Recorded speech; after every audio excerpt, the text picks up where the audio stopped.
হারিয়ে তারা খুব দুঃখে এবং কষ্টে আছে, যার জন্য তারা বাংলাদেশ নিয়ে নানান রকম বিষাদার করছেন এবং বাংলাদেশের মানুষকে চোখ রাঙিয়ে কথা বলার চেষ্টা করছেন, ভয় ভীতি দেখানোর চেষ্টা করছেন। বিজেপি নেতা শুভেন্দু যে বক্তব্য দিয়েছেন, যে মন্তব্য করেছেন, সেই বক্তব্যের প্রতিবাদ এবং নিন্দা জানানোর ভাষা নেই।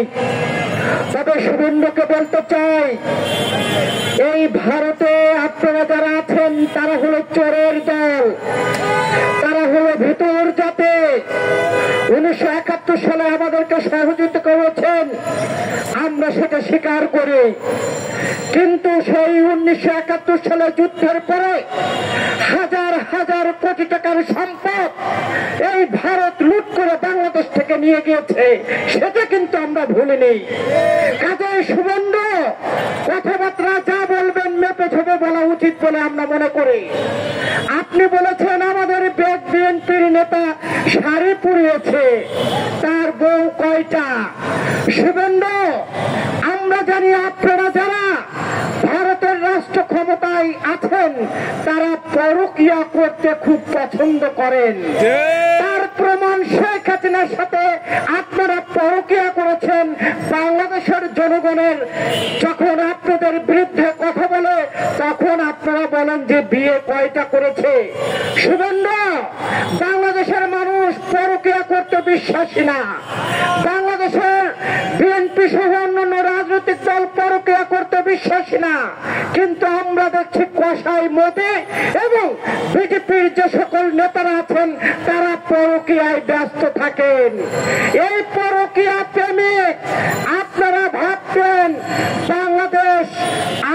ভাবতেন যে বাংলাদেশের একজন মুখ্যমন্ত্রী শেখ হাসিনা, আপনারা ভাবতেন বাংলাদেশের আপনাদের একটি অঙ্গরাজ্য, কিন্তু বাংলাদেশের মানুষ কখনো ভাবেনি বাংলাদেশ অঙ্গরাজ্য।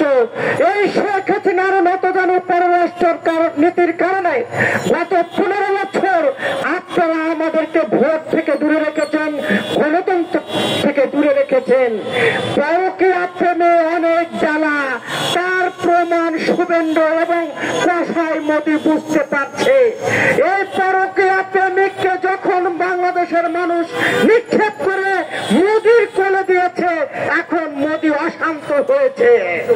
আজকে এই বিধবা প্রেমিককে নিয়ে মোদি এবং শুভেন্দুরা নানান রকম প্রশ্ন করছেন এবং বাংলাদেশে উস্কে দেওয়ার চেষ্টা করছেন, বাংলাদেশে অরাজকতা করার চেষ্টা করছেন। আমরা শুভেন্দুকে বলতে চাই, শুভেন্দু গত 15 বছর অবৈধ প্রেমিকের সাথে যত রকম চুক্তি করেছেন বাংলাদেশের মানুষ সেই চুক্তি এখন বর্জন করেছে। অন্তর্বর্তী সরকারে যারা আছেন তাদেরকে আমরা বলতে চাই, যারা অবৈধ প্রেম করে সেই অবৈধ প্রেমিকার সাথে যদি কোনো সন্তান জন্মগ্রহণ করে তাকে বলা হয় জারজ সন্তান। কাজেই গত 17 বছরে যে চুক্তি হয়েছে সেই চুক্তি বাংলাদেশের মানুষ মনে করে জারজ চুক্তি।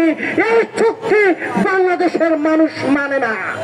আমরা গতকালকে দেখলাম মমতা ব্যানার্জির দলের একজন নেতা, তিনি মন্তব্য করেছেন, তিনি মুসলমান, তিনি মন্তব্য করেছেন বাংলাদেশ নাকি 15 মিনিটে দখল নেবেন। আমরা তাকে বলতে চাই, আপনারা 15 মিনিটে দখল নেবেন আর বাংলাদেশের মানুষ আঙুল চুষবে, ললিপপ খাবে, তা হবে না। আমরা দেখতে পাচ্ছি কলকাতার ব্যবসায়ীরা দাঁড়ে দাঁড়ে ভিক্ষার থালি হাতে নিয়ে দাঁড়ে দাঁড়ে ঘুরে বেড়াচ্ছেন। তাদের ব্যবসা হচ্ছে না, তাদের হোটেল চলছে না, তাদের হসপিটাল চলছে না। বাংলাদেশের মানুষ ভারতের ভিসা বয়কট করেছে এবং ভারতকে বয়কট করেছে। ভারত আমাদেরকে কি ভিসা দেবে? ভারত আমাদের সাথে কি বন্ধুত্ব করবে? যেই বন্ধুত্বের নামে গত 17 বছরে সীমান্তে আমার ভাইদেরকে হত্যা করা হয়েছে, যেই বন্ধুত্বের নামে আমরা দেখেছিলাম সীমান্তে আমার বোন ফলানির কাছে তারে ঝুলিয়ে রাখা হয়েছে, আছে সেই বন্ধু আমরা চাই না। যেই বন্ধু রাতের অন্ধকারে পরকীয়া করে শেখ হাসিনার সাথে বন্ধুত্ব করে সেই বন্ধুকে আমরা চাই না। শুভেন্দুকে বলতে চাই, বাংলাদেশের মানুষের কাছে যদি ক্ষমা না চান, আজকে এই জনসভা থেকে আমরা বলতে চাই, আগামী দিনের কর্মসূচি থাকবে সারা বাংলাদেশের মানুষকে ঐক্যবদ্ধ করে সীমান্তে পাহারা দিয়ে এই শুভেন্দুর মতো মানুষদেরকে আমরা দাঁত ভাঙা জবাব দেব। কসাই মোদীকে আমরা দেখতে চাই না। আমরা বাংলাদেশের মানুষ স্বাধীনতা পেয়েছি, পাকিস্তানকে যেভাবে তাড়িয়েছি, ভারতের আগ্রাসনকেও সেভাবে তাড়িয়েছি, কিন্তু নতুন করে দেখছি এই কসাই মোদী খুব চিন্তায় আছে এবং বাংলাদেশে অরাজকতা করার চেষ্টা করছে। একটি কারণ, তিনি রাজ্য হারার বেদনায় আছেন। তিনি রাজ্যের মুখ্যমন্ত্রী পরাজয়ের যে বেদনা, সেই বেদনা তিনি মেনে নিতে পারছেন না।